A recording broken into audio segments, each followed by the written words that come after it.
as she won against this Florida State team.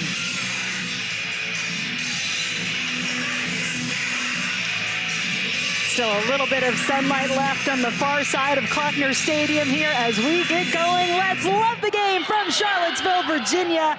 Number 3 Cavaliers hosting number 11 Florida State. Virginia in white on their home field.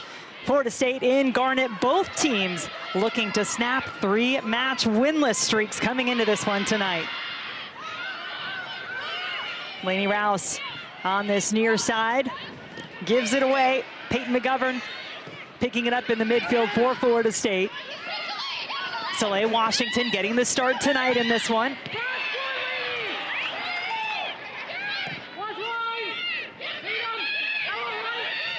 Seminoles still in control. Looking for the cross. Does stay in play. Bounces a little back. Gonna force Virginia to try to make a play defensively. Seminoles and Brian Penske undoubtedly in the toughest stretch of their season. They played on the road at number 2 Notre Dame and lost. At home against then number 2 Stanford and lost. And then wound up with a 2-2 draw against Cal, who's been playing very well of late in their last match coming into this one here tonight. First corner for the Seminoles. Have a good height advantage. Dudley always a target. And Victoria Saffredin, who's been excellent in goal. Number 1 in the ACC in goals against average, snags that one out of the air. And that's going to be important for Virginia. They're a team that wants to play out of the back, but there will be transition moments, set piece moments, where someone like Saffredin is going to have to come up with those bigger saves. Another giveaway, and Virginia needing to be careful. You mentioned Soleil Washington. She is out there with Dudley on it now. Dudley gets it across. Jordynn Dudley, number 1 in the nation in assists per game. You will see Hudson coming off the bench tonight, leading scorer for the Seminoles. Well, it's impressive what Jordynn Dudley does because she 100% draws so much attention where she can score goals, but through her career, she's become even more of a facilitator and able to aid in that distribution. Seminoles really starting out on the front foot. That is Cameron Simmons on the far side. Gilchrist will get up from the back. Okeke's in the middle of that back 3. Transfer from NC State joining the Seminoles. Mimi Van Zanten dropping back to the back line. Had both assists in the game against Cal when she was playing a little higher up in the midfield. Well, it allows a lot of flexibility of personnel for Brian Penske to have a player like Mimi Van Zanten where she can go into that holding midfield spot or she can play off the back line. Peyton McGovern has been playing well, so she slides into that 6 role today. But that kind of flexibility just makes you a bit more unpredictable in the attack.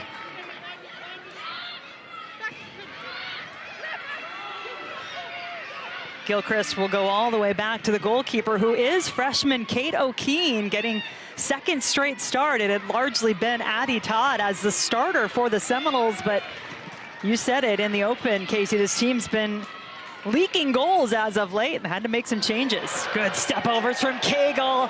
You can tell she is feeling it here tonight. McDermott does not quite keep that ball in play. Lucas Feathers eventually does blow the whistle. Well, and Florida State got into that wide space, and Jordynn Dudley, so efficient in the 1v1, gets towards the inline, plays it across. There's 2 players in Washington and McCormick that are within a yard. They do both leave their feet as well. You like to see that as a coach, but Steve Swanson will like that now Virginia is starting to get into the attack as well through Maggie Cagle. So wonderful to see Steve Swanson on the sideline, 26th season in charge of the Cavaliers, and had a couple of years where things didn't quite fall their way by Virginia standards. Their last trip to the College Cup coming in 2020. But this year, maybe feeling like they're getting back to that elite Virginia level. Dudley off the good work from Washington. Taylor Suarez has some great speed.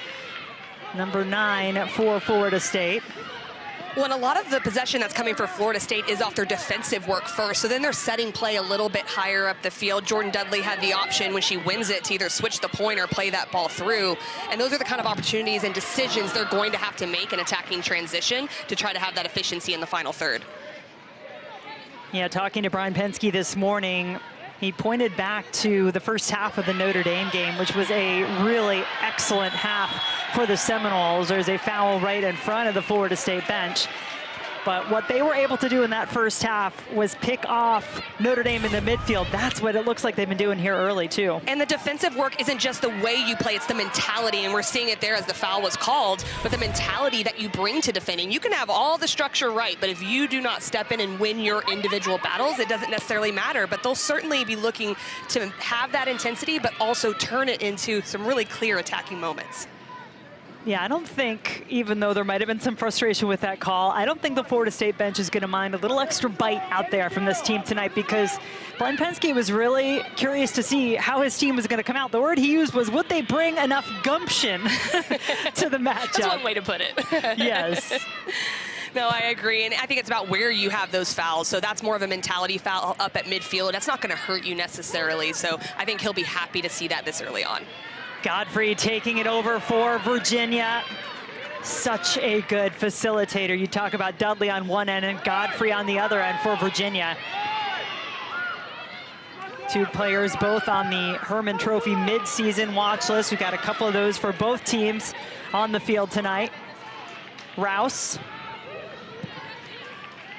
Cagle wants this one-on-one battle, but Sophia Nguyen, the wing back to defend, and did it well.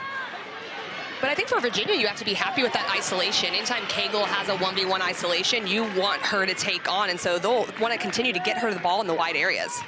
So Virginia leading the all-time series, although Florida State, been the more dominant team as of late. Was looking back through the numbers, Virginia actually did not lose through the first 20 meetings of this series, but the last 20, it has been much more the Seminoles, and those wins and those two draws that you just saw in that list both came on postseason penalty kick shootouts, of which both Florida State advanced in.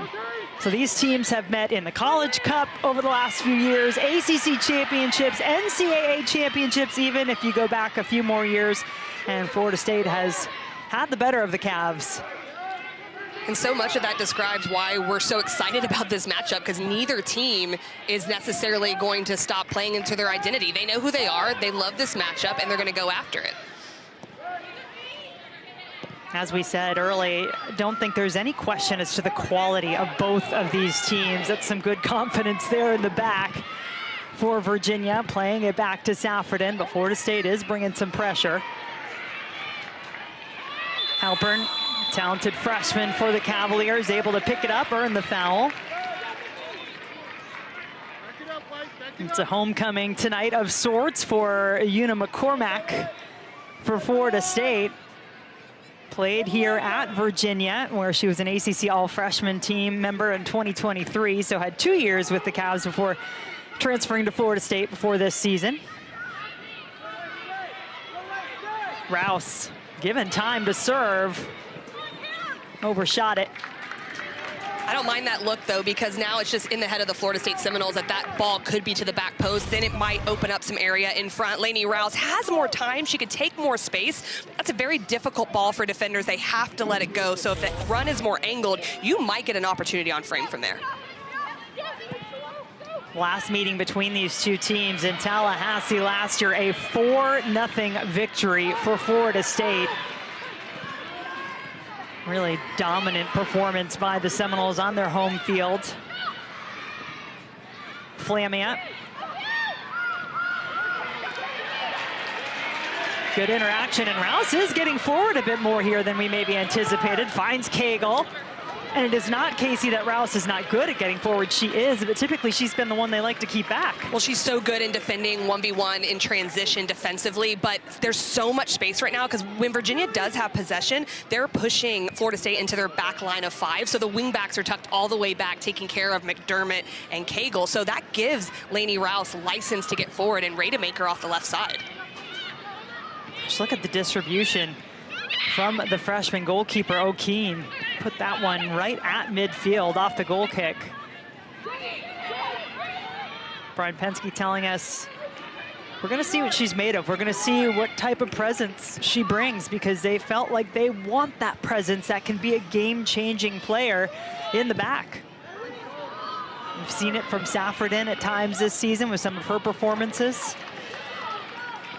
Had 7 saves, did Saffredin, career high in Virginia's last game.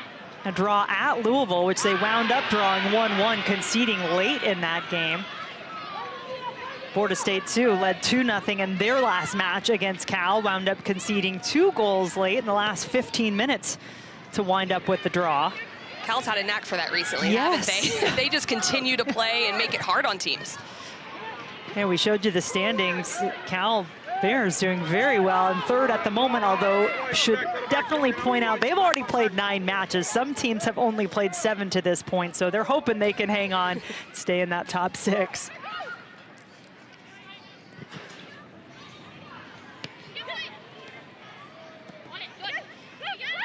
McDermott and Redemaker working together on the far side for Virginia. They spring some space. McDermott looking central, and it is deflected off the crossbar.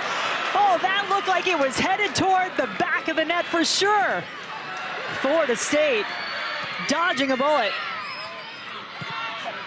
Overlap for Rouse, ball not quite right, and that is Dudley all the way back defending for the Seminoles. Jordynn Dudley, one of the tone setters for this Florida State team. And Virginia getting all the way to the end line. That's Ella Carter, and earning a corner for the Cavaliers. And this was great combination play. They pull out Simmons as the wingback. Then Heather Gilchrist is exposed in behind. McDermott uses her pace to get in. She's checking her shoulder, puts the ball just into a dangerous area. Van Zanten incredibly lucky as she's wrong-footed there, goes off the crossbar, and Halpert is not able to put it away, but a good opportunity for Virginia.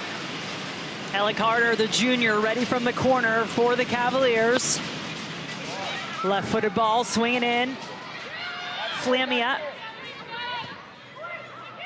Oh, good possession from Virginia to just keep it in the box, try to put it away.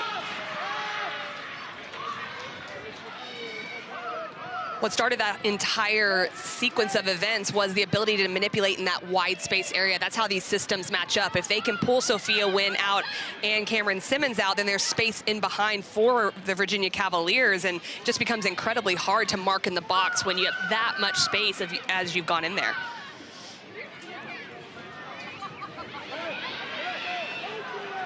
Carter dispossessed there, and Suarez off and running has Washington trying to make a run through. Beautiful ball, and well read by Saffredin.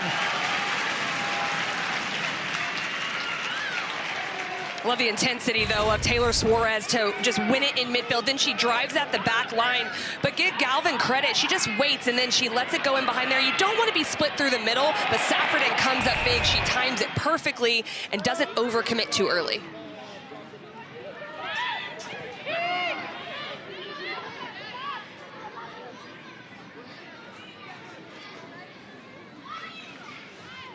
Eight goals against for this Florida State team in their last 3, and coming into that Notre Dame match, which is where they really started to leak some goals, they were #1 in the country in goals against average. Well, something we're seeing here with Florida State building out, this is what the Virginia Cavaliers want to do. They want to make the center backs be the playmakers in this game and try to jump when they can, and Cagel's very opportunistic in those moments. They don't want Florida State to be able to play in their defensive half, so they're going to put that pressure on immediately. Well, coming up next, we've got more women's soccer coming our way. We'll send you to Blacksburg for the second match of our doubleheader. #1, Notre Dame, Izzy Engel, #2 in the country and points per game, taking on the Virginia Tech Hokies. And the Irish looking to keep pace with Stanford. They're at the top of the ACC. And keep in mind, Virginia Tech having a bit of a difficult season, but they beat Notre Dame 2-0 last year in that matchup.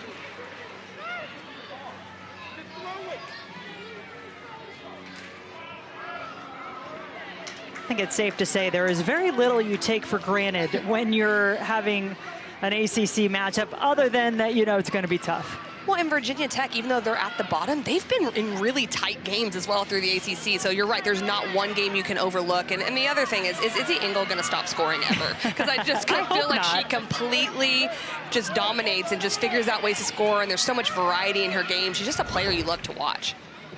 Hey, you'd think probably Casey, she's one of the front runners, if not the front runner for the Herman Trophy at this point.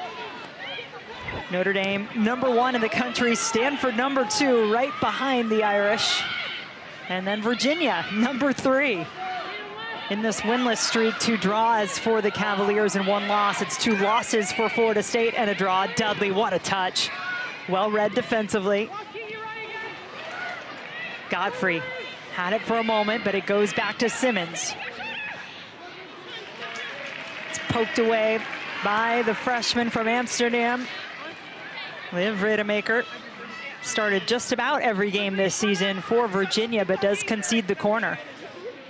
And she can do the defensive work, but I really like what she does on the attacking side as well. She looks to get forward quite a bit from that outside back position, and she's definitely going to be a player they rely on today to be on both sides of the ball. Second corner of the match for Florida State. Taylor Suarez, sophomore from Charlotte, North Carolina, ready from the corner. A Florida State player went down. Everyone will hustle to get back on side as Van Zanten sends it back in. Okeke flicked it forward.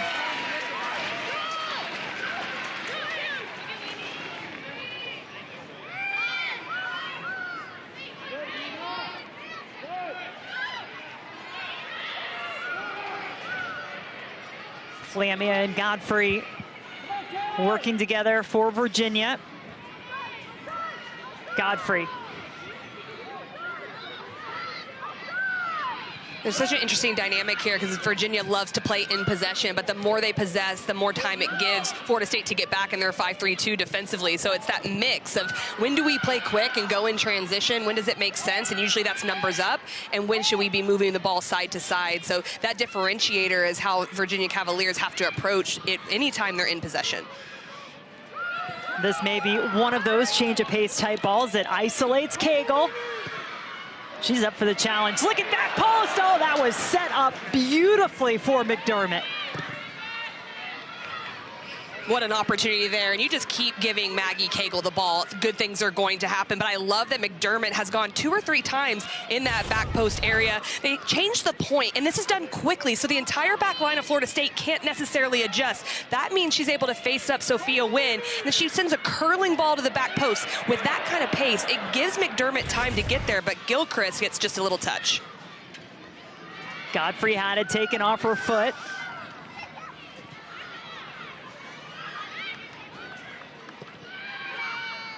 Time for Virginia, work around that back line.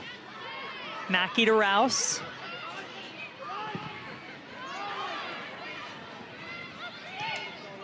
Cagle looking for a little something different that time. 7 goals, 3 assists for Maggie Cagle, senior, 4th year, as Virginia would say. Well, and this is where they're looking for cues to press right there, but that's really heads-up play from Mimi Van Zanten just to know that the pressure's coming and use the one touch to get around. When you put Van Zanten in that back 3 and you've got Van Zanten and Gilchrist, I mean, those are 2 of the most experienced players on this team, along with Dudley, who was just looking to set up Soleil Washington there. And what you get from that is the organization, too, to keep Sophia Wynn in and keep Simmons in on the opposite side from a defensive structure standpoint. Now Dudley upended Rouse, put her on the ground, and this will be a free kick for Florida State. When Rouse just rotates into the outside channel, if Dudley gets on this, she's going 1v1, just mistimed on the tackle in that moment. But you want your outside back stepping into those moments, not allowing the 1v1 isolation.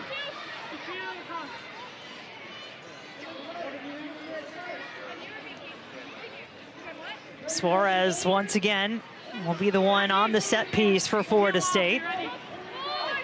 3 goals, 3 assists for the sophomore.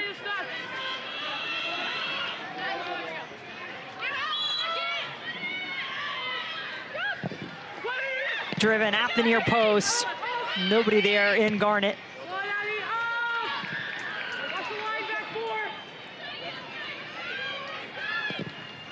Van Zanten was looking for the run of Simmons. Didn't quite get it right, but it does still fall to Simmons.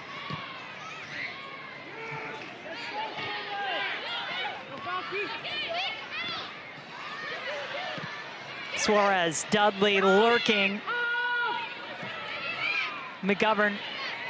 And Penske's been so pleased with the play of McGovern in the middle of the field, I should say, for Florida State this season. She defends running forward too, so she stays from that starting position but understands how to step out and press, and she's also comfortable in possession. But the way that Florida State wants to press, you need a holding mid that understands when to come out of their starting position and when to hold and keep the distances between the lines tight.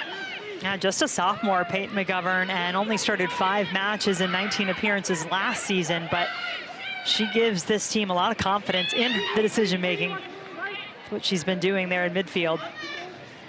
Dudley, boy, she's just popping up everywhere for Florida State right now, not making it easy to figure out where she's going to be to try to defend. Well, that's what makes it so hard, is she just recognizes spaces really well. So as she's seen the play developed, if it's outside in the outside channel, she'll pop out there. If it's to stay central and pin a center back, she can do that as well. That understanding and that experience makes her very hard to track.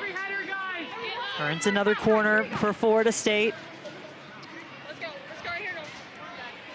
Everything out, on your toes, let's go. Seminoles willing to put just about everybody in the box for this service from Suarez. Gilchrist looking for it, headed by Dudley. No, just wide, but not by much.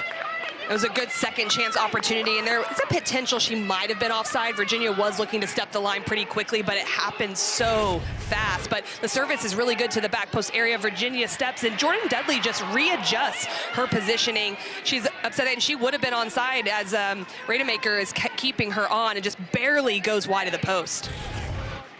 And Gilchrist, such a good target. One of those 3 center backs for Florida State, part of their national championship team in 2023, along with Van Zanten, Dudley. Seen her score goals off corner kicks in her career. Godfrey. Maybe a little too long on the ball, and Smora is able to take it away. McCormick now immediately looking forward, but didn't play it where she wanted.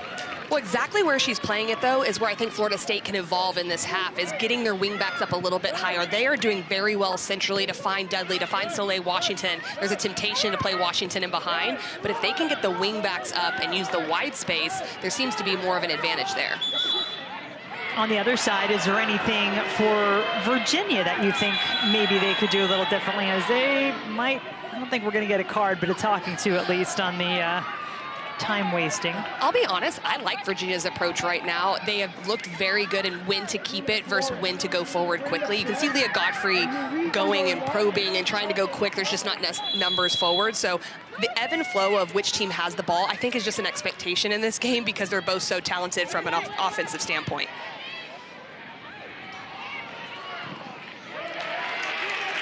Florida State still ranking top 10 in the country in terms of goals per game. They're number 7 with 2.8 goals per game on the season.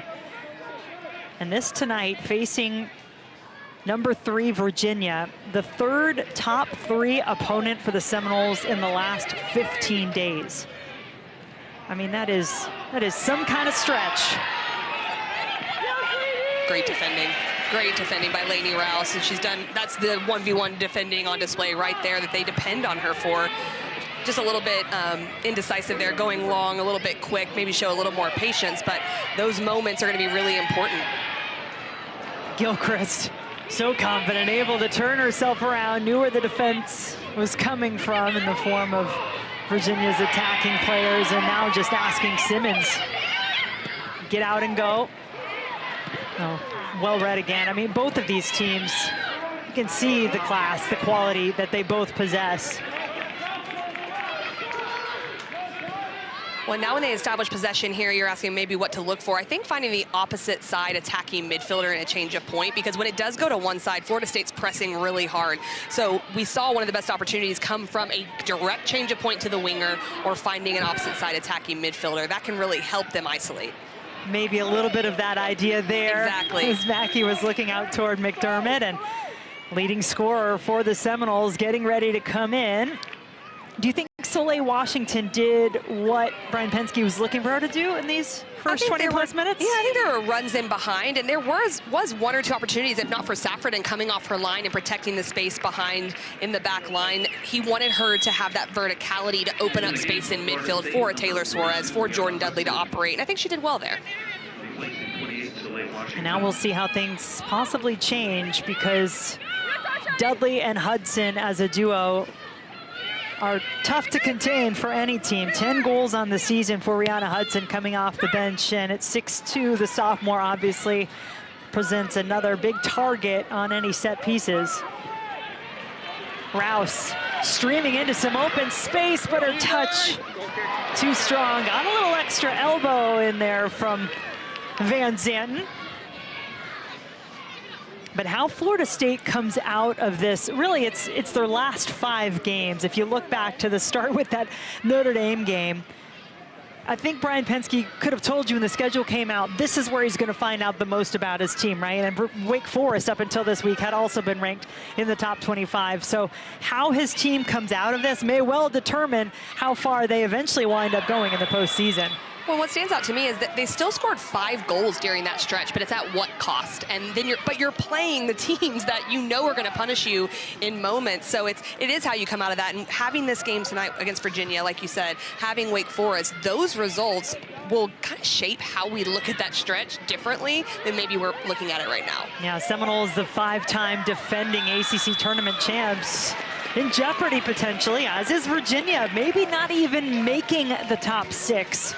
And the ACC tournament. I mean, it has been that kind of a year in ACC women's soccer. NC State and Louisville will be facing off tonight in Raleigh. Those two tied at 14 points with these two teams as Rouse overlaps. I mean, Virginia's been getting a lot of action on this near side of the field with Rouse and Cagle. I just feel that Florida State's too low in their defending when they get back into their back 5. And Virginia, give them credit though, doing a really good job of probing and dribbling at players to pull them out and make them make a decision. So they're exposing those 2v1s and those overloads in the wide area. So it's really good attacking as well. Cagle. Hudson late to get there, and Cagle got the service in. Those runs maybe just not quite where they needed to be or timed right. Again, just a lot of space for Cagle to operate. Rihanna Hudson having to come all the way in. It floats just a little bit too much. Godfrey just a second behind, slashing in front of O'Keen in that moment. But to your point, Hudson shouldn't be the one that has to go out there and defend. So just organizationally for Florida State, figuring out who is going to rotate up into that area will be important. Rademacher toward Halpern. Those 2 first years for Virginia been really important to the team's success this year. Cavaliers just 1 loss on the season overall. 10-1-3 their overall record. 4-1-2 in the conference. So they do have an extra game remaining. They've got 2 more after tonight, other than Florida State, who just has the 1 against Wake Forest. ACC, as always, well represented in the RPI, one of the main tools that the NCAA selection committee will use when determining the teams to make the postseason. And SMU maybe even still right on that bubble, depending on how they can finish things out. And 6 of those programs in the top 14 in the country. It's just always so impressive seeing that many ACC teams. We've been accustomed to seeing that, but it's nice to see it year after year. McDermott coming off. Allie Ross, the junior from Atlanta, Georgia, coming on for the Cavaliers. 3 goals, 1 assist on the season for Ross, who's been a valuable piece largely off the bench this season for Virginia. And Asia Cologne also on for Florida State.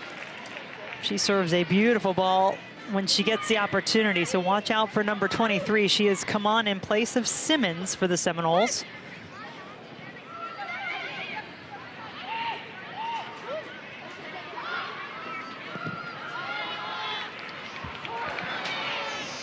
Cologne giving chase to this one. Well done to come back by Ross.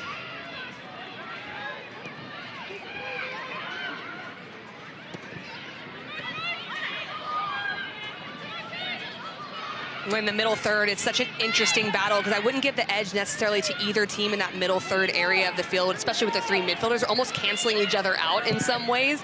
And that's why so much of the game for Virginia especially is in the wide areas, because that's where they have more space and the advantage.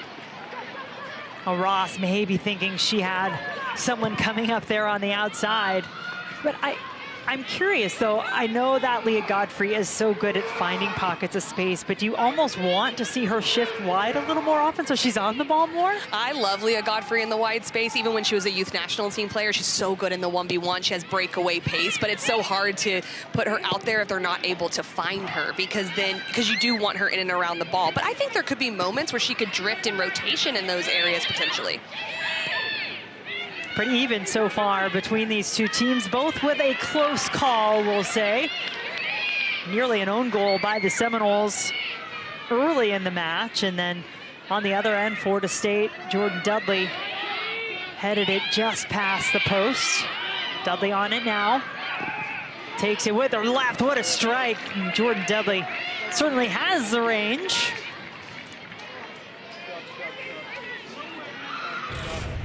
When Jordynn Dudley is just operating in that half space, just giving the ball from McGovern, takes on, goes for the left foot. It just continues to fly just a bit. But that's what I like about her combination with Hudson, is that you don't know which one is going to go in behind, which one's going to drop in. And this time Dudley does, and almost gets a good opportunity on frame. Dudley on an 11-game point streak, meaning she has had a goal or an assist in the last 11 for the Seminoles. So tough to just keep her off the scoreboard in one way or another. So first part of the press broken here by Virginia. Now what? Well, this is really interesting. Look who's out in the wide space off the left side is Leah Godfrey. The way they built up, they actually built up out of a 3 there and pushed Rademacher inside as a holding midfielder, allowed Godfrey to get into the wide area. So just a different pattern of play that might get her into those isolations. McCormick. McGovern. Cologne, quick touch to Suarez.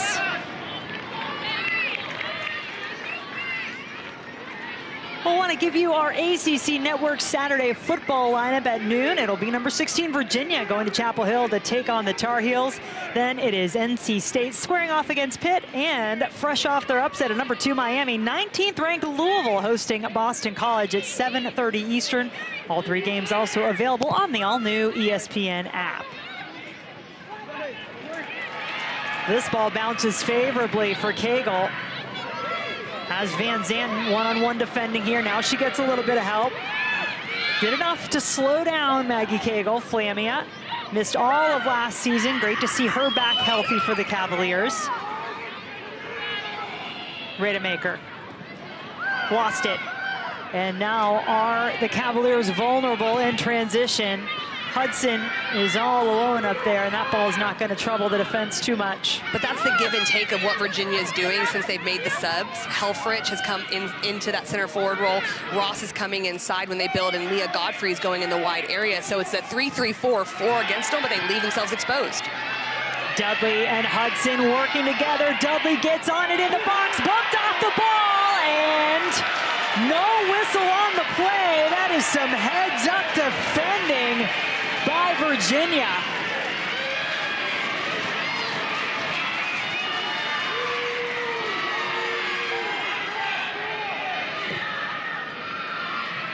Cagle. And Helfrich making a run. Carrie Helfrich, a freshman from McLean, Virginia. Nearly gets over Gilchrist, but she does well just to at least win it initially. Still more work to be done. Hudson, 2 around her.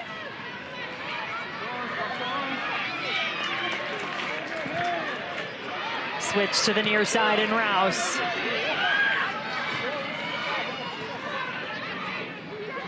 Cagle dancing. Darting to her right. Getting the ball through. Van Zanten blocks it back to Rouse.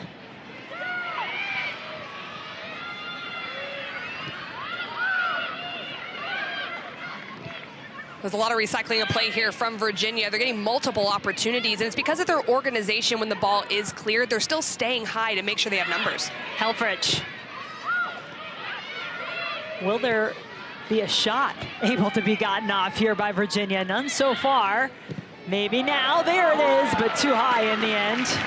Meanwhile, let's look back at that last play for Jordynn Dudley and Florida State on the other end. Well, this is the risk of throwing numbers forward for the Cavaliers. They're dispossessed out of the back. Jordynn Dudley gets in behind, and there's recovery from Mackey here. Mackey gets her body between Jordynn Dudley and the ball. I think this is a good no call in that moment because she times it just on the touch of Jordynn Dudley and just steps in front instead of actually going to try to tackle Jordynn Dudley in that moment. So good recovery, but 3 against 2. They have to be careful, Virginia, playing out of the back, especially if Ella Carter is a little bit higher and not able to help them in the defensive transition.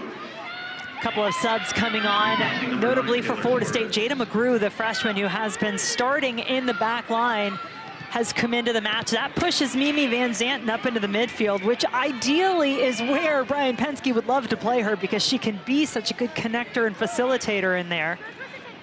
Maya Carter, the change for Virginia, replaced Rademacher on the back line.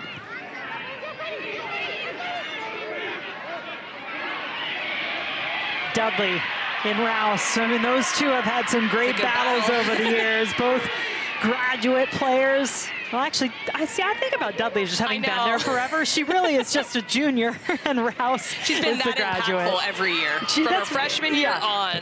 That's what happens when you're an All-American and NCAA champion your first year.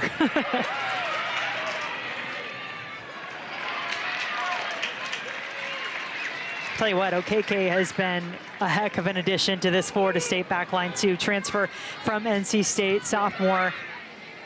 Just really helping to solidify things. Canadian youth national team player.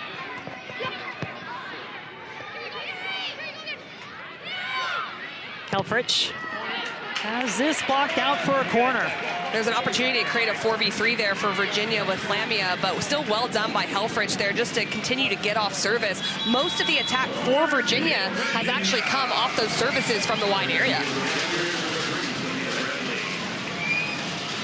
Sophia Bradley subbing on for Cagle before this corner gets ready to be put in play. They can get loud here at Klockner Stadium, making use of these metal bleachers.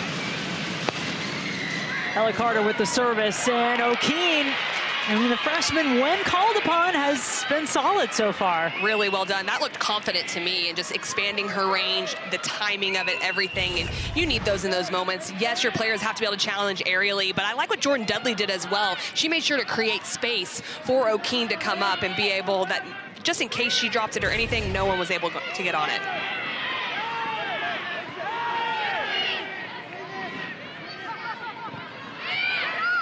Some pressure coming from Virginia. Wynn, good step in from Rouse. Flamiette cutting back central, has Godfrey alongside. Tatum Galvin up from the back line. Godfrey turns, glances toward the goal. Bradley will look for that top corner. Put it up and over instead of underneath the crossbar, though. I've really been impressed by the speed of play of Virginia. When they have set play, they have intentionality behind it. There's purpose. They're looking to go central. It's not on. They throw it out wide. That really makes it hard for Florida State to be able to shift in transition moments and in their defensive shape. McCormack off, former Cavalier for Florida State. Lana Dantas on for the Seminoles. Sophomore out of Rio de Janeiro, Brazil.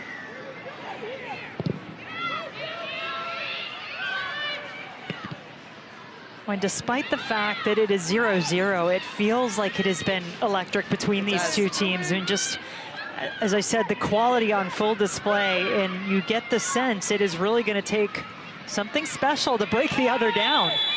This is definitely not a middle third chess match type of game, but it is a chess match. It's just these flips of who's on the attack, who's on the defense, but they're not just settling in possession. It is possession for purpose, penetration, trying to go to goal when each of these teams has the ball. Now, that being said, Virginia is still without a shot on goal in this match. Just one on goal for the Seminoles of their 5. Just one shot in total for Virginia so far. Well, and to that point, Jen, it's so interesting because they have 8 box entries. So they've got services into the box. They've got play that's going into the penalty area. So there's that dangerous type of play that Virginia is getting, but they're not actually getting shots off of those moments on frame. Well, that's one of the things Steve Swanson told us about earlier today. He said, look, we're getting there. I've had years where we didn't get there. We weren't getting the chances. We just got to be a little more lethal and put some of those chances away that we're creating. But we'll have our first ACC Network men's basketball game of the season tomorrow night. Exhibition matchup. Number 11 Louisville hosting number 19 Kansas at the KFCM Center. Coverage beginning at 7:30 Eastern. Busy weekend in Louisville. Home football game. The Huddle crew will be there as well.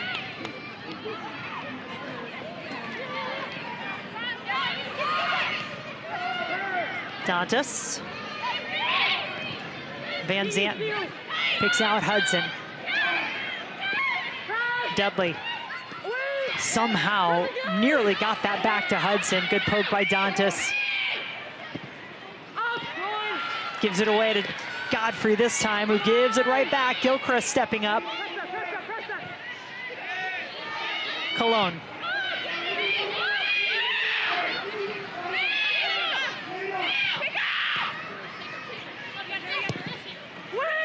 Ball into the box. Hudson, such a great target at 6'2". Not giving much of an angle. And I understand that they're trying to play through the Central Channel, Florida State, but I think they can take a page out of the playbook of the Virginia Cavaliers and get it into the wide space at times. Once they establish this expansive shape, their system lends to that, to get it out to Sophia Wynn, to get it out to Anasia Cologne, and let them go 1v1 wide. McGrew, the freshman defender, helping to carry this ball forward. She wins it back again. It's a foul there against Virginia, so the Seminoles will get the free kick. Under 4 minutes to go, scoreless first half in this top 15 matchup. Florida State number 11, Virginia number 3 in the country. A win tonight would put the victor in 3rd place in the ACC. With just over a week to go in the regular season. Dantas. Oh, what a ball. This is good in the box, and Virginia able to win the first and clear it out with the second touch.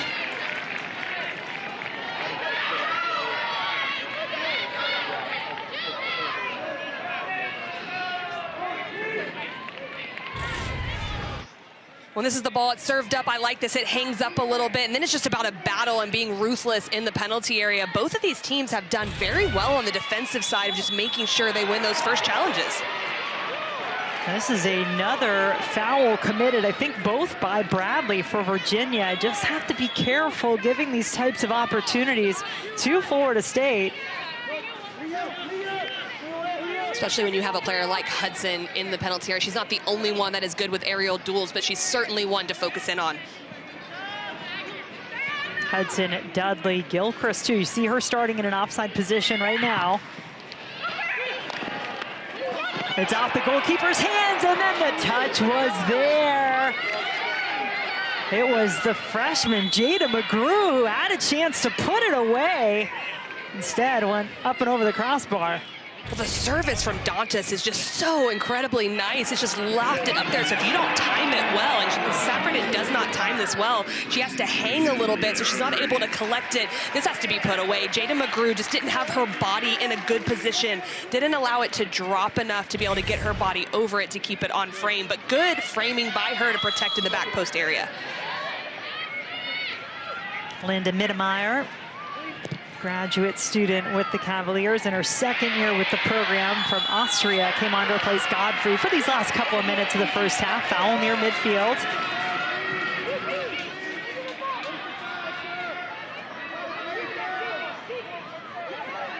And now Virginia will get an opportunity. They keep it on the ground on the restart.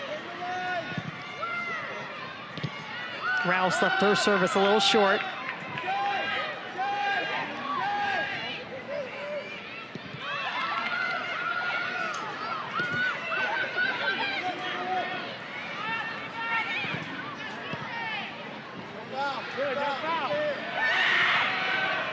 Bradley, who got called for the foul on the other end, looking for a call there, didn't get it, but Helfrich still has it, trying to get end line. It's tapped out by Florida State, so a corner kick coming. Well, this is exciting stuff. The wide area has been so good for Virginia, but give Jada McGrew a lot of credit in that 1v1 moment.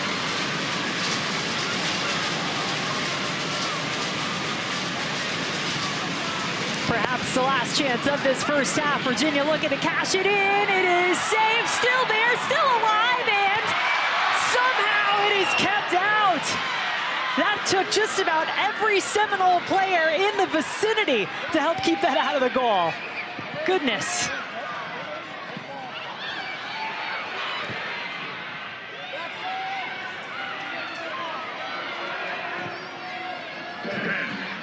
Maybe one more touch. Florida State will breathe a sigh of relief after escaping that moment unscathed. And we are, in fact, scoreless here at the break, and Dudley down. That's a concerning sight for Florida State. And great to see Jordynn Dudley back out there. She was a little shaken up toward the end of that first half. One of the key players for the Seminoles. Great to hear from both of these coaches. You get an idea of the chess match within the soccer match, Casey.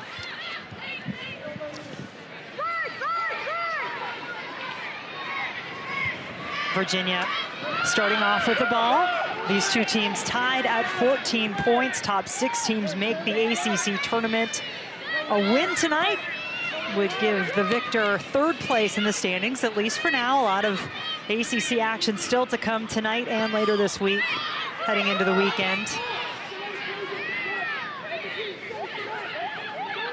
Virginia has been on the road 5 of their last 6 away from home. It's an incredible stretch of travel, but that does mean the Cavaliers will play their last 3 matches right here at Klockner Stadium. But I mean, Casey, this is the one tonight that they really need to get through. This is the only ranked opponent of those 3. It definitely is, and when you're going through those stretches, you're thinking about when we get to be back home and playing in front of your home fans and that comfortability of being able to do that, but obviously a formidable opponent in Florida State here.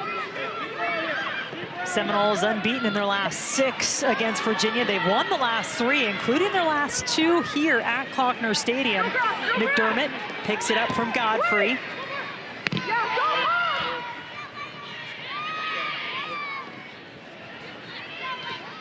Rouse got a touch to it, but then Virginia and Cagle unable to keep it in play. For the most part, looks like the starting 11 back out there for both. And you might have noticed that patch on Steve Swanson's skin. As much as he wanted to say he got into a fight and, you know, was sticking up for one of his players, truth is he had some spots removed by his doctor, just trying to take care of his skin, always being aware of if there's any chance of skin cancer. And he said, look, you know, I'm happy to be an example to people to go get checked. Make sure you talk to your doctor about that. And you know, Casey, when you're out coaching and out in the sunshine a lot, playing this sport. Absolutely.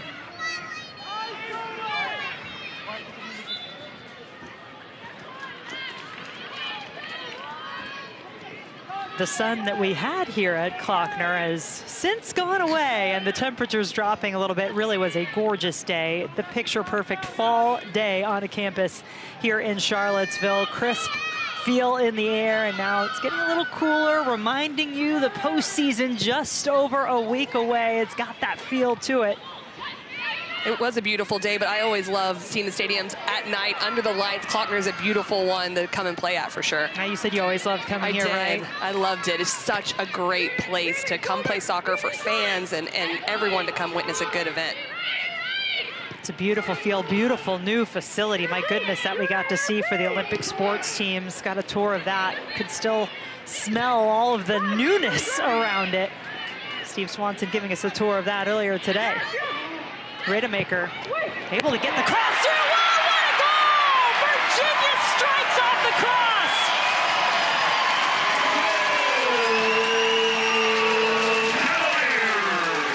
Addison Halburn made no mistake on that service in from outside.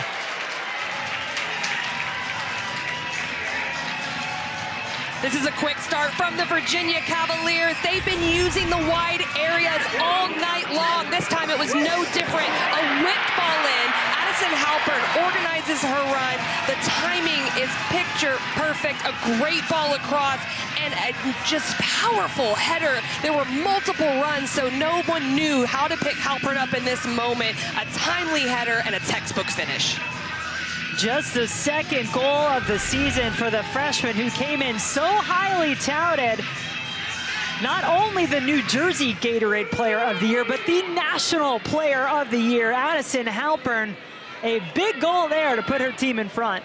And as a goal scorer, as a number 9, when you come into a new level at the college level of play, you want to score goals. And you could see in her emotion how important that goal was to her, not just in context of tonight, but for her own game as well. And got to give credit to Rademacher off that left side as well. She gets in advanced positions, and when she puts power on that ball, it makes it much easier to meet it with power.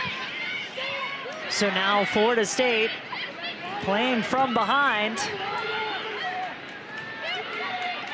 You include the first half tonight, Florida State has outshot their opponents 60-33 in their last 3 games and then the first 45 tonight, but were outscored in those 5-8. So that trend continuing as the Seminoles did have the better of the shots, 6-3 in the first half. Virginia playing with some confidence now. Their last win against the Seminoles coming back in 2019. Before any of these current players were on campus. And the Cavaliers unbeaten when scoring first this season. Well, one of the things about the first half that stood out to me was the aerial challenges in the box. Both teams, Florida State and Virginia, were winning the battles 5-7 in their penalty area. And that was one moment where you actually won it as an attacking player and it turns into a goal. It just shows how important the attacking efficiency is and your ability to win aerial challenges in the 18.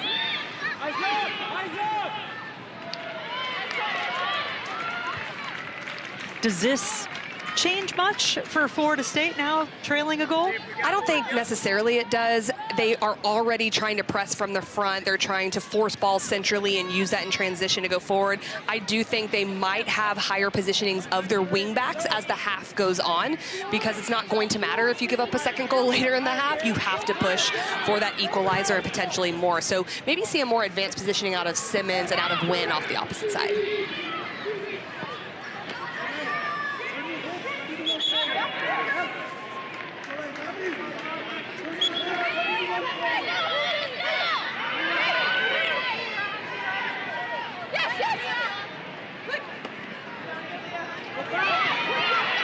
Godfrey.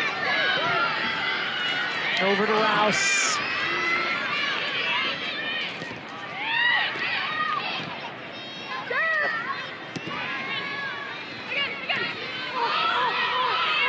You can already see that Sophia Wynn is pressing a little bit higher. That's pulling Van Zanten higher out. But I think we do need to see that from Florida State if they want to try to get back in the game, because Virginia feels comfortable in possession.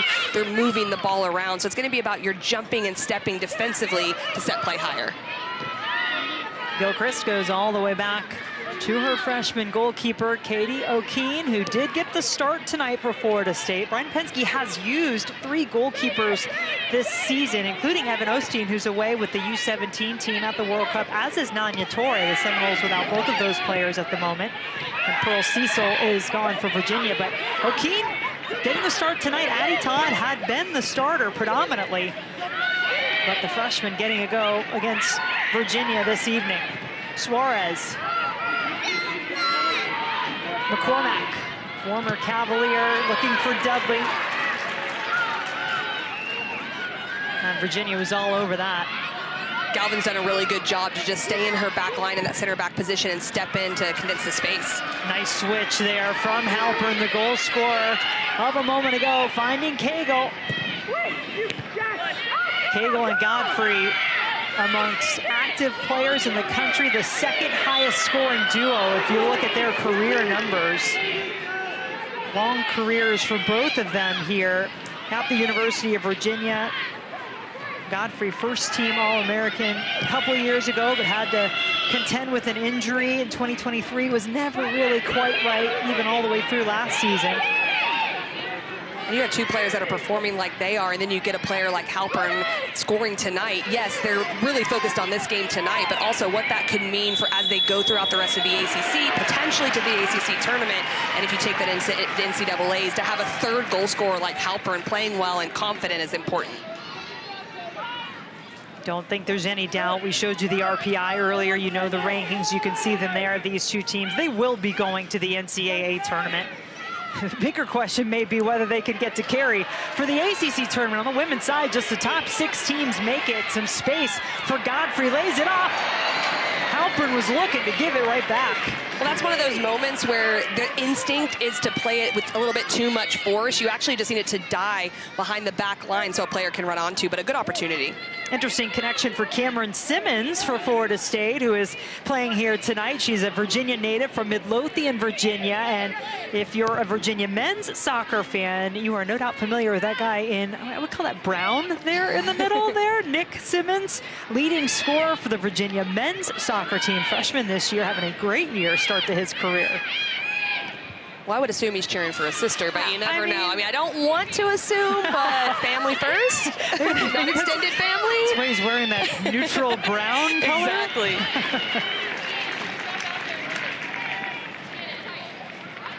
Simmons, a transfer from Tennessee, a senior on this Florida State team. This guy's probably kind of fun, right? When you're a player, Casey, you get to come, eat a little popcorn. He doesn't look stressed at all. Come on, somebody's letting him know that he's on camera up there. Definitely. Got a little smile out of him.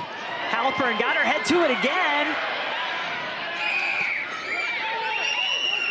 McDermott.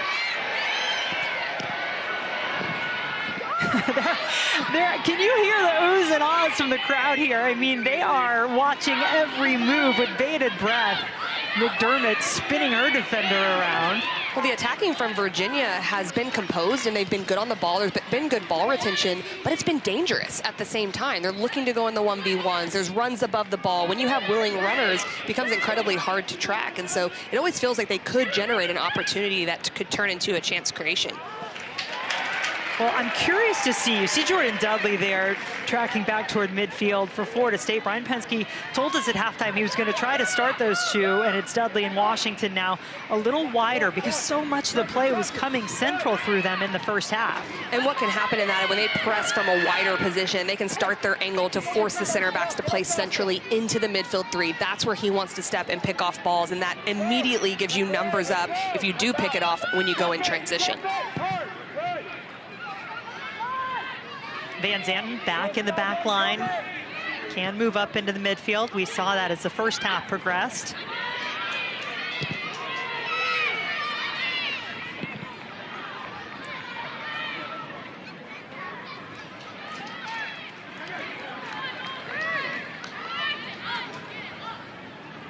Florida State has 1 loss, 1 draw when conceding first this season. Well, see, you can see the 3v3 that's created right there from that pressing moment from Florida State. They aren't able to get on it, but a 3v3 is incredibly hard to play out of when you're only about 30 yards from your own goal. It's a lot of pressure to ask out of your center backs.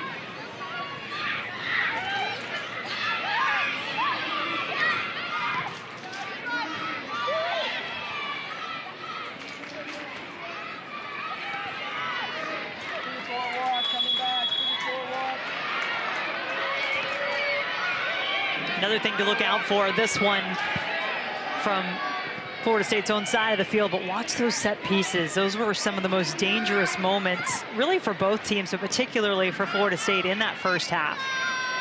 Wynn cutting in on the far side, Suarez is looking out wide. Dudley knows Simmons is there, and Simmons just didn't get it right. Just over a week from today, Cary, North Carolina will see the Ally ACC Women's Soccer Championship. Just the top 6 teams, it's different than the men's side, will make it to this single elimination tournament. Top 2 seeds get a first round bye. And Florida State, the 5-time defending champs. That first round matchup of games will be on campus sites, so Who knows? Potentially could get another matchup here at Klockner, depending on what happens. The way that standings look right now, it's hard to predict who will be anywhere other than I do feel like it's Notre Dame or Stanford, some combination, one or two at the top. Suarez, Dudley, Suarez, what a give and go.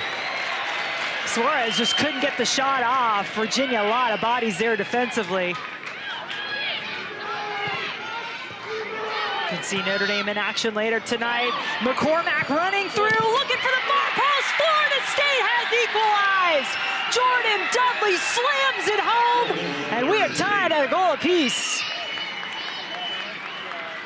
This is incredibly intricate playmaking from the Florida State Seminoles in the wide spaces. A run from deep, not tracked in this moment as Una McCormack goes through. Really good ball from Simmons in behind. And look at the positioning of Jordynn Dudley. She puts herself on the inside and able to pin out Mackey in this moment. McCormack sees that she has no angle to go to goal herself, sees the pinning of Dudley, finds her, and she's able to tap it in. And McCormack coming back to her former stomping grounds. 2 years she spent here at Virginia, picking up the assist along with Cameron Simmons on that goal. Game on. Goals 10 minutes apart here in the second half. Well, the wide spaces are something that Florida State did not utilize in the first half nearly enough. We've seen a real intentional approach in this second half to get in the wide areas. That's how they were able to get the opportunity just before in the combination play with Dudley and Suarez. This time, they come into the wide space off the right side, and if midfielders don't track runs for the Cavaliers, you have that run that's going right into the penalty box.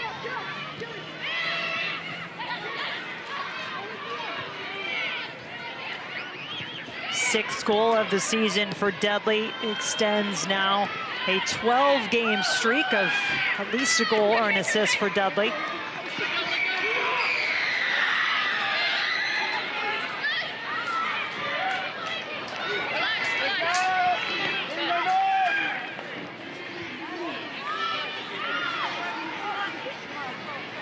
Saw Cagle an awful lot in that first half for Virginia, asking questions of the Florida State defense.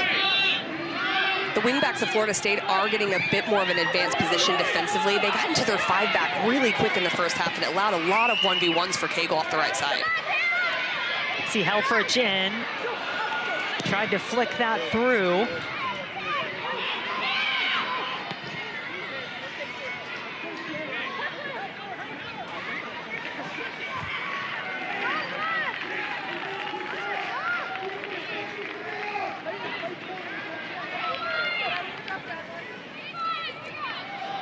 Wake Forest in action tonight against Pittsburgh. Demon Deacons just dropping out of the top 25. Alex Wood back from injury. Great to see her back healthy for Wake, giving her team the advantage. Try to keep you updated on some of the other scores and things going on around the league. Alex Wood's been such a great addition back in. You had Hannah Johnson, who had come back from injury, scoring goals for Wake Forest. Now Alex Wood's back in much better form, so definitely helpful down the stretch for the Demon Deacons.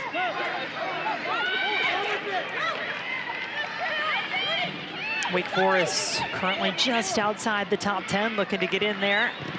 As Florida State once again getting into dangerous positions and earning themselves a corner, first of the second half. We've mentioned NC State, Louisville also in action tonight, and that has direct consequences to this game. NC State, Louisville, Virginia, Florida State all tied on points coming into the evening. What's interesting about that is if they all tie, you give opportunities to the teams below the line as well to try to make it even more muddied.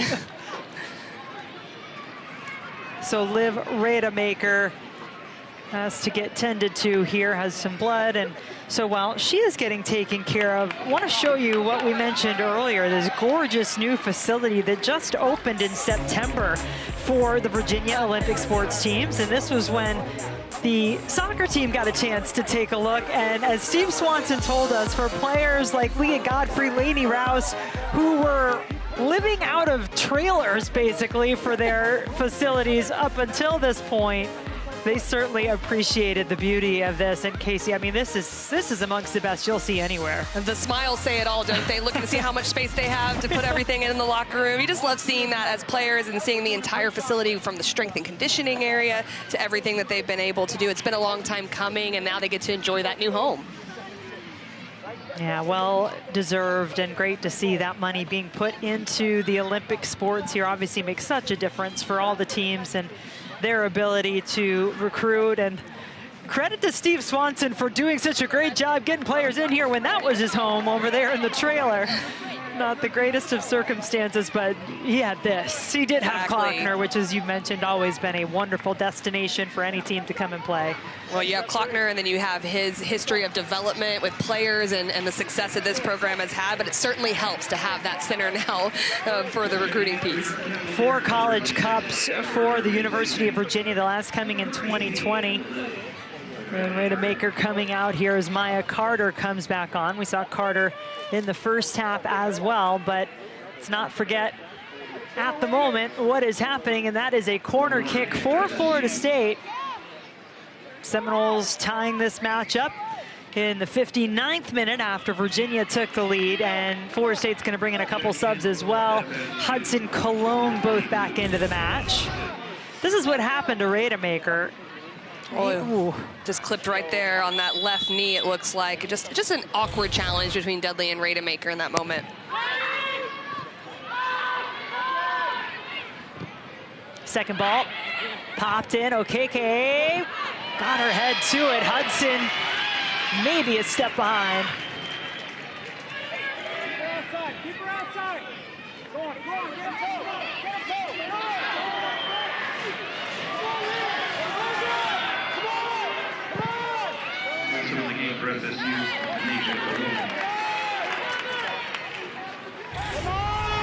This is the last opportunity here, just reserving it back into that back post area. KK does really good to try to recycle her run. Hudson just not able to get in front of Safford in that point. But a lot of the opportunities for Florida State are coming off either those corner kick set pieces or the recycled play.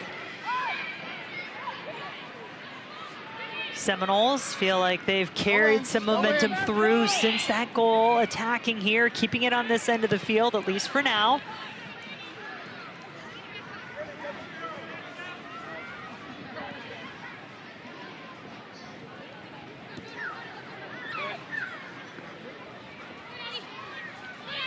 Some nice moves, but defense just hanging right there, not giving up any ground.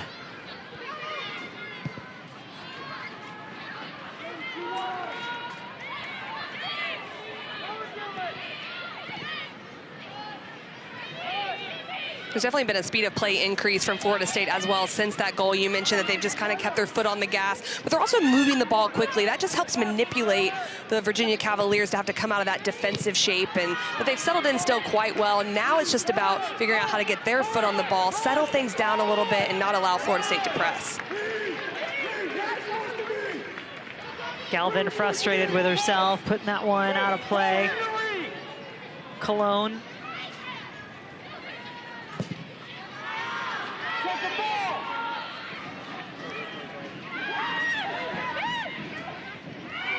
Gilchrist evading the pressure, finding McGovern. Godfrey hovering in just the right spot, forcing McGovern back before going forward now. Hudson, Dudley, both there in the box. Dudley! It's a brace! That is the exact scenario Virginia wanted to avoid. Hudson, Dudley running at the back line. It equals a go-ahead goal for Florida State. It's the balance of possession and penetration from the Florida State Seminoles. At times, they go direct, and when they go direct, it's with just everyone going forward, a commitment to make players uncomfortable. This one just bounces off of Lainey Rouse. Maya Carter's there, makes the initial tackle, but it's the continued run from Jordynn Dudley. She knows Hudson is going to put pressure on. This is about trusting your teammate. I'm just going to continue to go, be optimistic, and then she absolutely picks out the corner. It's a beautiful finish. She takes a little bit of an extra look, picks her spot, and makes no mistake. Goals 6 and 7 on the season for Jordynn Dudley, who is #1 in the country in assists per game, showing she can put it away too when given the opportunity. And now it is Virginia having to play from behind.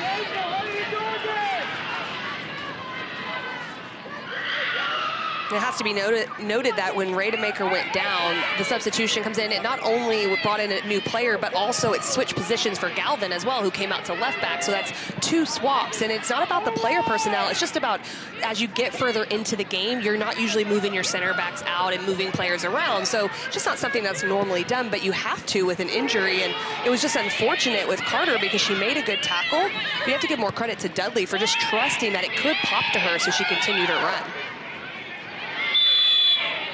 Yeah, that's a great point, just about the adjustment that you make when you're so unaccustomed normally to those center backs changing very much.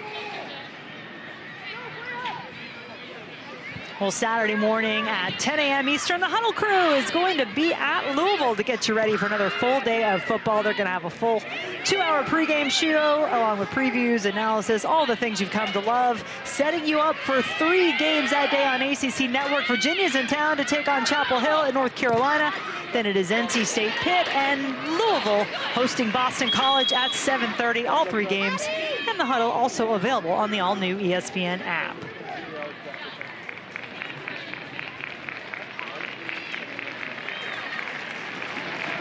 Halpern coming off, and Joe Flamia coming back into the match. Helfrich had taken Flamia's place earlier in this half. You are allowed a re-entry in the second half in college soccer.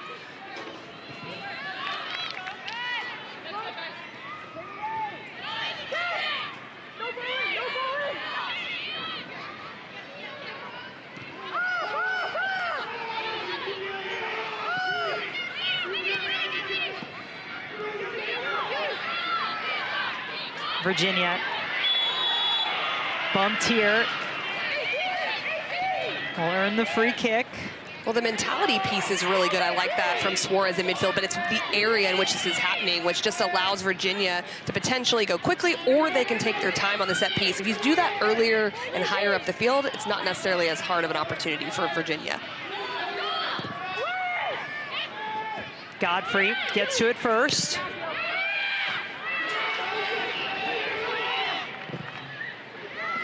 Ball back, and it's a good one. Oh, it just skims over the head of Cagle. Well, time now to take a look at our all-state plays of the game. Casey, both of them belonging to Jordynn Dudley. Well, Jordynn Dudley has had an amazing second half. She was doing well in the first half, but this time it's her experience that shows through. Her run is well-timed. She gets her body in front and then provides the finishing touch as well.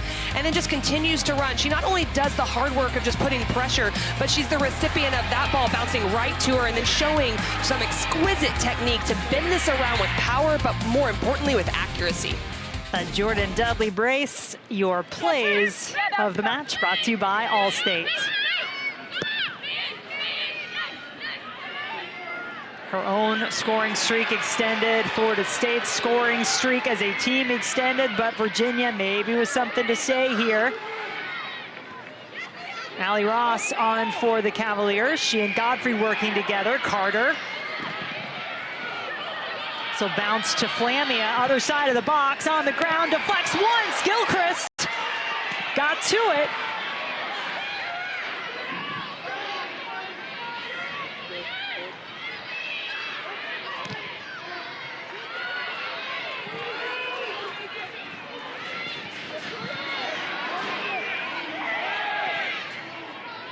Dudley.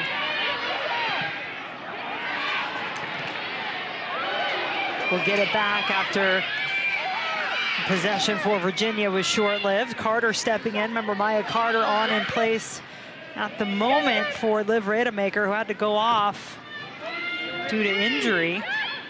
Well, this is why moments of the game are so important as well, because Virginia was up, then they go down, or give up the equalizer, then go down. They have to adjust the way that they're playing because now they're searching for the goal, and they can't just settle in a defensive shape necessarily. So will they adjust and press higher? Are they still going to defend in the same way and rely on those attacking transition moments like we just saw from Leah Godfrey? So it'll be interesting to watch that as these last 20 minutes go.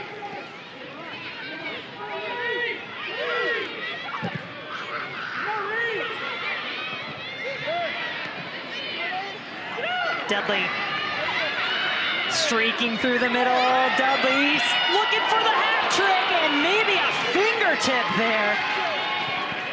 Well, Dudley's saying it was touched. It looked initially like it was touched by Saffredin, but the referee saying no, goal kick. What I like about Jordynn Dudley is when you are feeling good, you go for it. And she puts her head down, goes, I'm going to go in the 1v1 right away and try to go towards goal. Couldn't quite tell. Maybe we can take a look here. Nah. I don't know. Yeah, I it don't know got about high. that. Oh, you think that first player maybe is where it hit? Yeah, I don't know if it did hit in that moment. It looked like it might have just sailed away from her, so it was a little bit deceiving in that moment. So good job by the referee. Call that in real time. But we are starting to see two premier players in Leah Godfrey and Jordynn Dudley just take it on their shoulders a little bit more. I liked seeing that from Leah Godfrey just a bit ago as well, where she just took on, maybe the decision-making wasn't quite there, but to have her put her head down and just go after it as a top player is important. Both players All-American for their respective clubs and key pieces to their teams once again this year.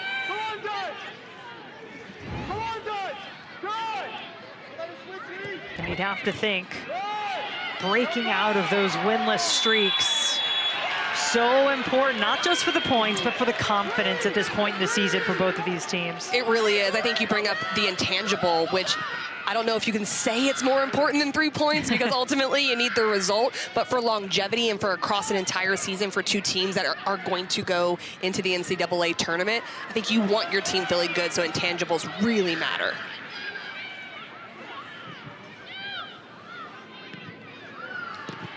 Jada McGrew has come back into the match for Florida State. She replaced Sophia Wynn in those wing-back positions. Well, that's an interesting substitution because she has come in for Van Zanten in the first half further back, but that really secures defensively that left side as Virginia looks to continue to push as it goes through. Maggie Cagle is off that right side, so you have that combination of McGrew and Van Zanten who are really good in the 1v1. Wake Forest now doubling their lead. Lane DiNatale with the second goal for the Demon Deacons, and Wake Forest will be coming to Tallahassee next week. That'll be our Thursday night matchup to start you off. Doubleheader again next week. We'll have you 6 p.m. from Tallahassee. Florida State, Wake Forest. It should be a great one. And we'll see if Florida State is in a good mood or not coming out of this one tonight. Not sure exactly what the holdup is here. It looks like some conversation with McGrew. And I do think there was some concern that maybe she had hit her head. It looked like our referee was signaling to that just to be completely sure in that moment. But you do bring up Florida State. I do think Brian Pinsky is going to be happy with the mentality. After us speaking with him today, I think that Florida State has come out and really competed. The same can be said for the Virginia Cavaliers as well, but it was just such an emphasis for Brian Pinsky coming into this game.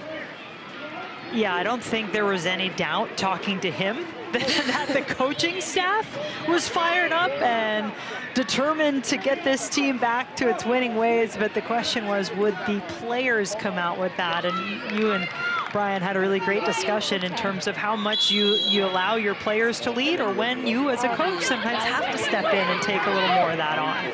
That understanding and the timing of how to manage your environment is what makes the best coaches. It's incredibly hard to know when is the right timing for each. McGrew already back out there for Florida State, so I guess whatever check they needed to complete has been taken care of. And a trio of subs coming back into the match now for Virginia. Starters coming back, Halpern, Rademacher in the back line. And McDermott, I believe, is the other change. Those three back into the match for Virginia. Interesting, though, Cagle, one of those to come off. Imagine we'll see her back before this one is over. Well, Virginia has moved into a 3-back, and we just saw the foul there on the near side channel, but they've moved into a 3-back, and you can see a lot of changes going around with bringing Lainey Rouse into the center of that. She's so good in defending transition, so they'll be committing more numbers forward and hoping that that doesn't hurt them in the transition moments. What is the call? Just take a look back at the foul here. Heather Gilchrist is playing it, and then there's just a collision there as McDermott's looking to step, but Jada McGrew has positioning. It was a foul called against Virginia, so Gilchrist now to take the free kick. Blasts it into the box where Dudley and Hudson are waiting. McGovern back toward Dudley. Jordynn Dudley brace has the Seminoles in front. All 3 of our goals in the second half. McGrew. I think the freshman wanted another bite at the apple. She had a chance in the first half on a corner kick opportunity to put it away and didn't. Now she earns her team another corner. Florida State has definitely recognized that it's really tight in the center area of the field, and they're starting to get around the corners in this moment. Look at Maya Carter's tackle, though. She just gives everything to block this, and she goes right in, blocks it out for the corner kick. And Asia Colon, senior, transferred from Arizona State in her first year with the Seminoles. Was both Big 12 and Pac-12 honoree in her time at Arizona State. Hudson is there, but so too is Saffredin.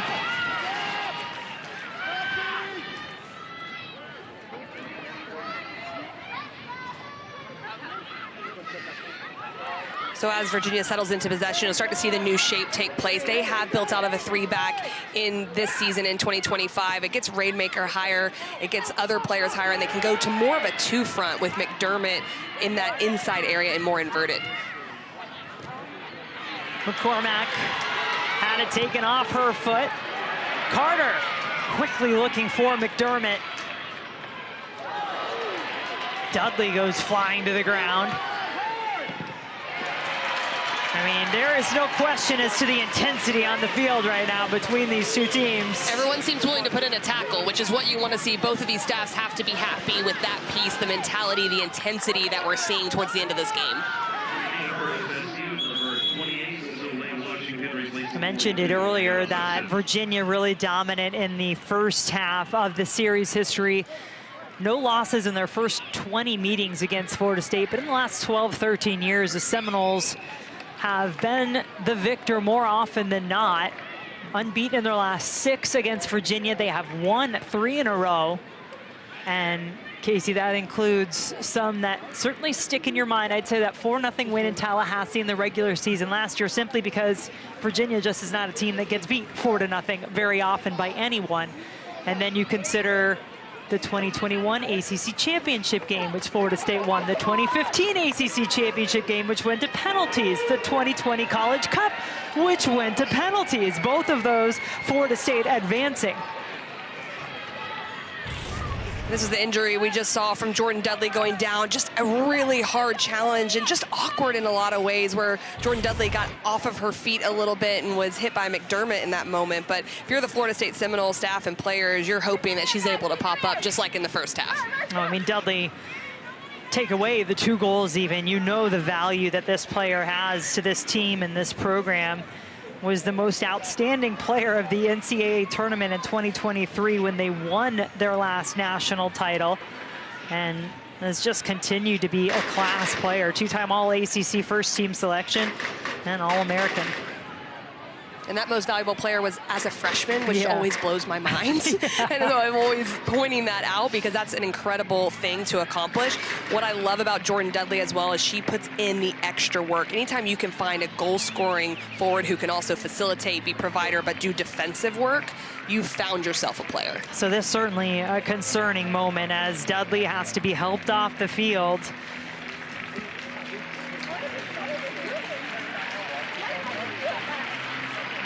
Hope that she will be all right. We'll see if she's able to return tonight. Tough player. She is unafraid to put her body on the line, as you've seen a couple of times. And she does it with tackle. She does it aerially as well. She's gotten assists off of her head. She's done the defensive work aerially. So a big loss, no matter how long, whether even if it's just for a couple of minutes. Yeah, she's going to go get checked out. And Hudson has come back on in her place, had briefly come off. And the role of Hudson is critically important because Soleil Washington does usually stay a little bit higher, and Dudley comes back, whether it's defensively or to operate in the space in front of the back line. Now that's going to be Hudson's job. Well, both of these teams are coming off matches in which they conceded late in the final 10 minutes of the match to have to settle for draws. Virginia pushing for that, maybe more in this one. Florida State trying to hang on for those elusive 3 points these last 3 matches we've been unable to get. But that's a good time to press right here. I like the read there from McDermott just to put pressure on O'Keen. Now you're able to win the ball here, potentially. That's something that Virginia needs to do just to stay a little bit higher up the field.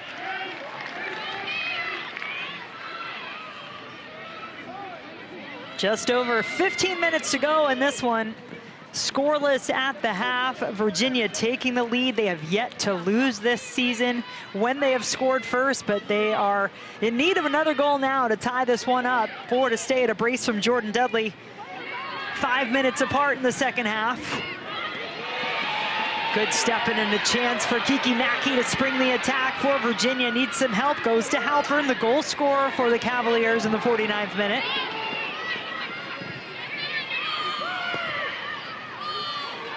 Galvin and Flamia. Godfrey, quick peek over her shoulder, sees where Rademacher is. Well, this is better ball movement from the Virginia Cavaliers. It does allow Florida State to get back, but now they're keeping and retaining possession a little bit more. This allows them to get the numbers a little bit more forward that can help them in their new system. So far, Florida State has been able to push the ball horizontal or back. Godfrey looked to change that, put it off the head of her former teammate McCormack.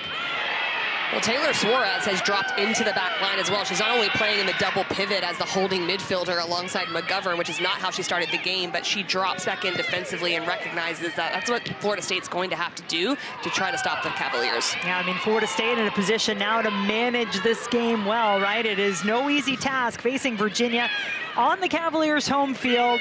Team ranked number 3 in the country, and Virginia with some space now to work with. McDermott is central. Cross not on point. It was one thing Steve Swanson talked about at the half. Those just weren't good enough. And there's an opportunity for her to drive and just go inline. Galvin. A lot of numbers there to help defensively for Florida State. They win it back, not for long. Virginia is starting to find that wide space. I wouldn't be surprised to see Cagle come back in that wide wing area because they're finding the space now. It's about the 1v1 opportunities and a player that's really comfortable either in service or in going themselves in the 1v1. Is there a Leah Godfrey moment still to be had in this match for Virginia? McDermott. Forwards all season long been relatively quiet for the Cavaliers. They found their goals from other places. Halpern did get the goal tonight, the freshman forward for Virginia. Mackey. Galvin has been getting into some good spaces. Great recovery.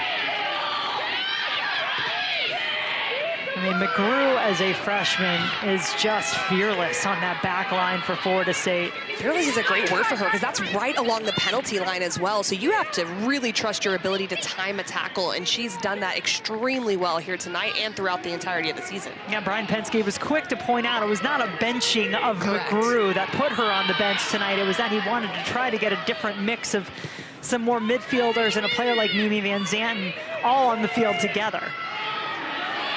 McDermott making a run. McDermott in the box. Cuts it once, takes her shot. Had 3-4 defenders around her and just missed. Well, this is really great play from Virginia. Mackey finds the ball in behind as Florida State stepping high. McDermott evades 3 players, gets the shot off, but it goes wide. I like the combination of the possession play, but then looking to penetrate vertically when possible. Dantas and Wynn back on for Florida State. And Cagle is indeed back out there now for Virginia, replacing Galvin. Rademacher working it on this side of the field now. This one far from over. Florida State knows it, having to withstand a lot right now from Virginia. Good ball in the box, 2 targets there. It is in! Virginia! Oh no, the outside flag is up from the assistant referee. Well, you can tell what McDermott is requesting, a look on video review, but offside was the call on that play. So the official call is no goal, but you can bet this will be reviewed. Well, I like that Steve Swanson's motioning to his team to come over as well, because no matter how this call goes, he wants to make sure they're organized, really heads-up play from McDermott. They're going to be looking at exactly when this header occurs, where is Meredith McDermott in this moment? So you're looking here, right when it hits Halpern's head, yeah, there are players in behind. I would be shocked if this is not overturned when it hits the impact of her head. So McDermott does incredibly well. She looks to be a yard onside in that moment. Yeah, I'm a bit mystified, honestly. I mean, what we are always told, referees, assistant referees are told to keep that flag down unless they are 100% sure that it is offside. Because now when you go to review, you are having to find clear and obvious evidence to overturn the play. But it sounds like, Casey, you've seen that, and you think that this should be a goal based on what you're seeing. I believe so, because you're having to look at the impact here right when you go there. It's McGrew that looks to be in behind McDermott. From the first angle we saw, looked a lot more clear. It's hard from there, but from the angle they had, it definitely looks like it. Goal is good. The crowd tells you as much, and Virginia has tied this match at 2.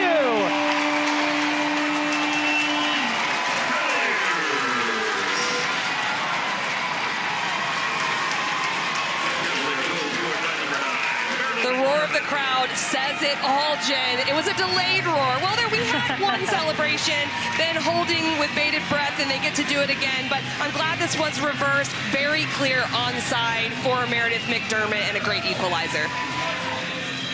All right, so we've seen both teams shift around formations based on what the score was, personnel. Throw that all out the window. Here we are, back at square one. And still 11 minutes to go. Yeah. It's not even like 2 or 3 minutes left. So I talked about Steve Swanson bringing his team in during the video review, and Brian Pinsky did as well. What's interesting is that they were building out of that 3-back. Does he stay with that, or did he have some kind of thing set where they might go into a 4-back to make sure that it's not as risky as they've just found that equalizer? And then does Florida State, who is committing so many numbers back defensively, now get into a little bit more of an aggressive attacking formation like we'd seen for much of the match?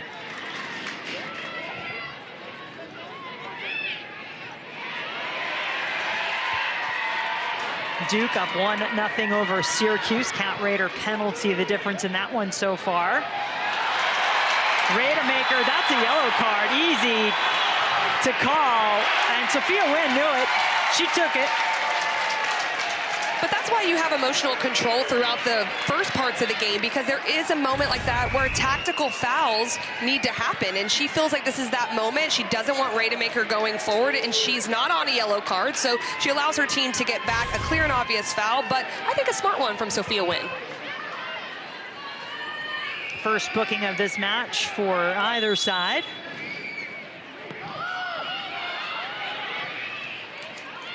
So Carter, Rouse, Mackey still the back three at the moment for Virginia, at least it looks like. Cagle out there on the far side, receiving it now.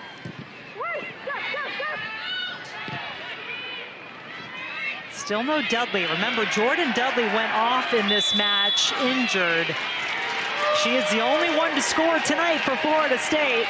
Seminoles may need to find another answer. They have plenty of goal-scoring weapons. We've seen that throughout the season. Haven't seen it tonight. And Virginia's going to earn a corner out of this play. Cavaliers continuing to attack. And what's been happening in the attacking third for both of these teams with those types of crosses, they're bending it in behind the back line. I love that choice. It just puts defenders in such a precarious situation. First corner of the second half, fourth of the match for Virginia. Ella Carter delivering the ball. Still not clear. Now the Seminoles get it closer to midfield, where Rouse awaits.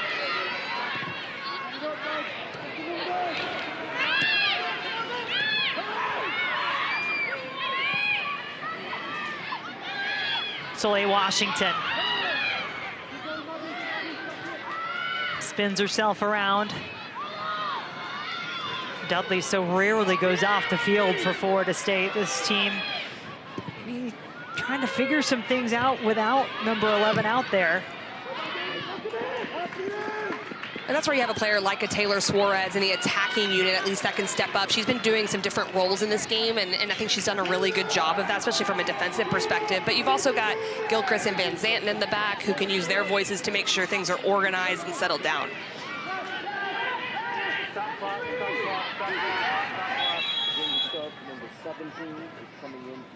Do have a player down. It is Rademacher again. Saw Virginia have to make a sub for her earlier in this half. You can tell, I mean, this freshman, a part of the Dutch youth national teams, has been really good in her first year with Virginia. She is going to come to the sideline now. Galvin taking her place. One with the way this game has gone, she's been asked to cover so much ground and just show the mobility as well. Not only got the assist, but she's also just covering so much area from a defensive standpoint. Van Zanten and McGrew both out there. Jordynn Dudley receiving some treatment on the sideline for Florida State. Suarez. Galvin.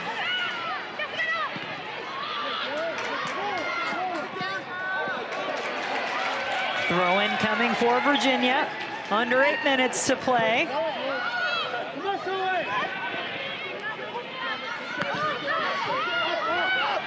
Just feels like KC. Every ball is contested. This is not one of those where you think, boy, Florida State is just getting outworked, or Virginia just doesn't want it as much. You can tell how much they both want it on every play. There's been no separation in that part for me. It really has been just been about moments and individual ability, some manipulation of play that's just been really good from an attacking standpoint. 5 for 6. 5 for 6.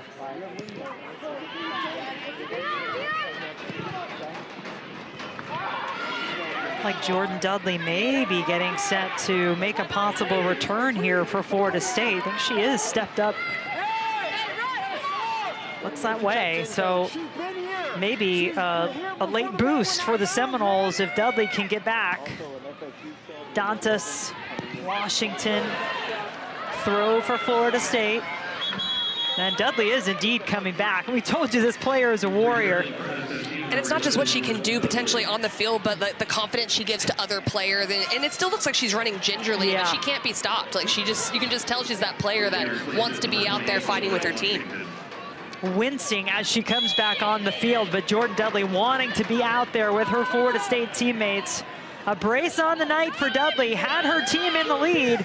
Sophia Wynn. Little off target. Well, if you're looking for Notre Dame and Virginia Tech, that is coming up here on ACC Network after the conclusion of this game. You can find it starting on ACC Network Extra at 8 o'clock. See if the Fighting Irish can stay atop or near the top of the ACC. They are unblemished so far in conference play, 7-0-0. Behind Stanford only because the Cardinal have played one more match at the moment. Dudley gets into the box. Dudley still going. And that was touched, and it's a corner for the Seminoles. And Dudley, that may, I mean, this player is running on some kind of fumes and adrenaline right now. It's unbelievable what she did as well in the 1v1, because she's not going to just outrun you right now when she's feeling this way, but she uses her body and some deception to get into the penalty area. Saw Lachlan Ryan on there defending. Ryan, graduate student, hasn't seen much action. What a ball, punched away by Saffredin. Florida State still coming against Saffredin! Another save! What a sequence by the Virginia goalkeeper! Dantas, Dudley. It's not over yet. Corner from the other side, but my goodness, what Saffredin just did there. They have saved this game for Virginia. Well, and it's just so close. She saves the initial one, and then it bounces down. This is from only 6 yards out. Look at that save, and then she gets up right away to make sure the third opportunity doesn't go unframed. Just an unbelievable sequence from the goalkeeper. 4 saves on the night and counting for Saffredin. Will she be called upon again? Service from the other side now.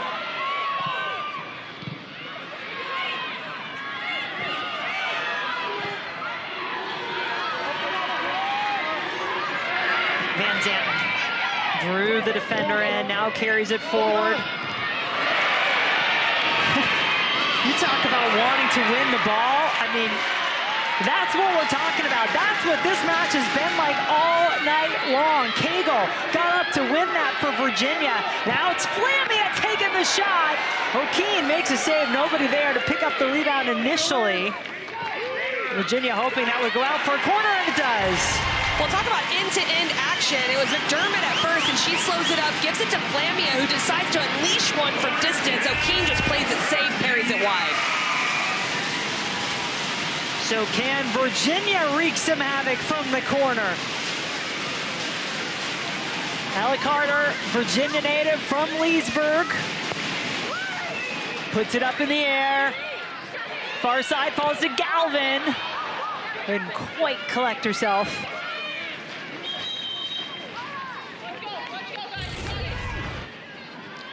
And just looking a little bit surprised on that back post area. Galvin gets it down, but then her body is facing the wrong way. She doesn't allow it to drop as Okeke puts a little bit pressure on her. You gotta let that ball come down a little more to get it on frame.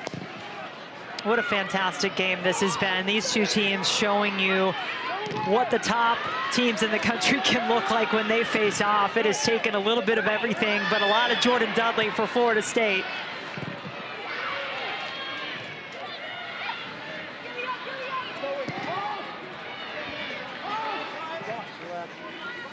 Three minutes and change remaining at Klockner Stadium tonight. McCormack back onto the field for Florida State.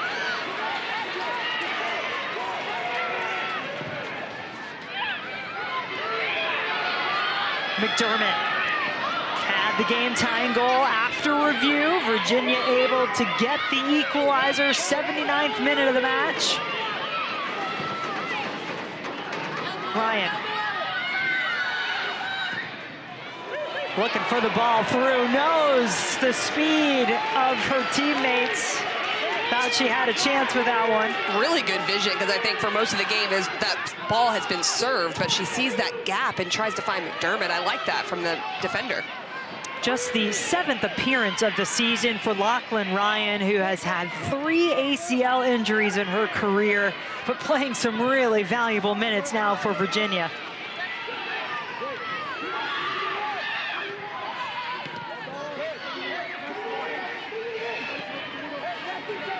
McCormack. Ryan grabbing some jersey, or close to it anyway, and Dudley just waiting for it unmarked. Dudley got herself a look.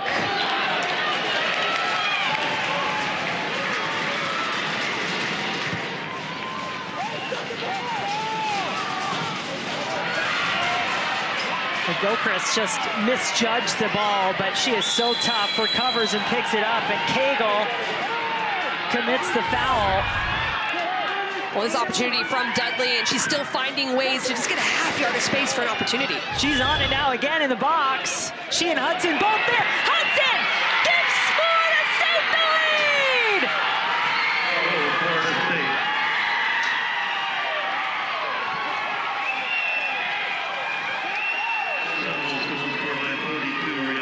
Well, it just was a little hopeful from Florida State, trying to get it forward quickly after they were able to get the foul. They went quickly in transition to get this going, and it's Hudson, like she so often has done, that's on it. But it's the combination of Jordynn Dudley and Hudson just misread as Mackey goes to win the ball. It deflects and bounces over. Jordynn Dudley's not able to collect it, but she does just enough. Deflection off Carter, misjudged. And when you put Rihanna Hudson in that scenario, she has the composure and the finishing efficiency to place it.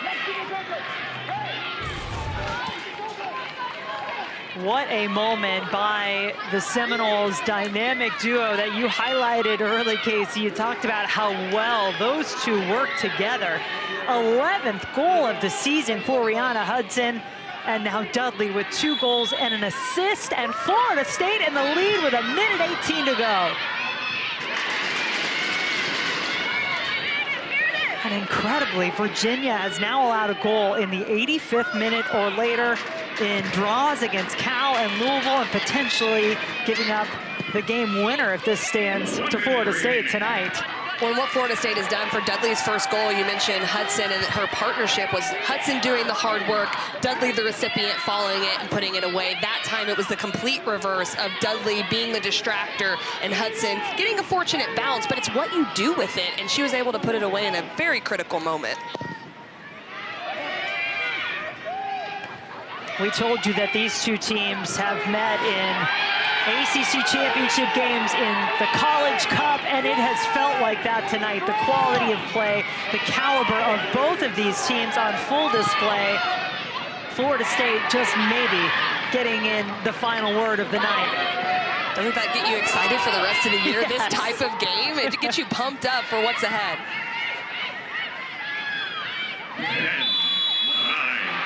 Florida State coming on the road to Charlottesville, coming from behind and coming back to win this one 3-2. What a great performance from both of these teams. This is ACC Soccer on display at its best, and a good performance and big time win.